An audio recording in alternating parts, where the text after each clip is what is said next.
Il aura fallu moins d'1 an pour la construire, mais atteindra-t-elle un jour sa vitesse de croisière?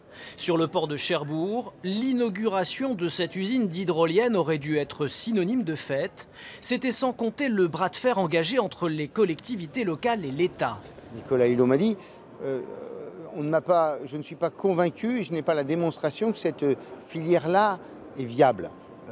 Il y a quand même quelque chose d'assez ahurissant, c'est que les Japonais y croient, les Canadiens y croient, et nous qui avons la première usine d'assemblage au monde, en Normandie, en France, nous n'y croirions pas.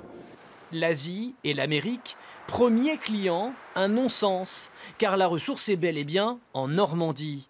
À quelques kilomètres de Cherbourg, le Raz Blanchard et ses courants, il pourrait à terme accueillir des centaines d'hydroliennes. Celles de Naval Group bien sûr, mais pas seulement. D'autres comme le grenoblois HydroQuest ont également pris racine dans le Cotentin. Au mois d'avril prochain, on va mettre en mer, à Paimpol-Bréas, sur la station d'EDF, une machine d'1 mégawatt qui est en train d'être construite à Cherbourg actuellement, dans les locaux de notre partenaire CMN.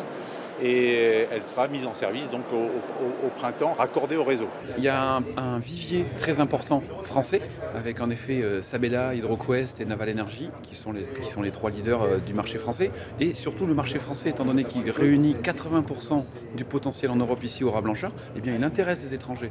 Les industriels, Naval Group en tête, attendent désormais le feu vert de l'État. L'État, qui à Cherbourg a investi des dizaines de millions d'euros, prendra-t-il le risque de s'aborder la filière hydrolienne?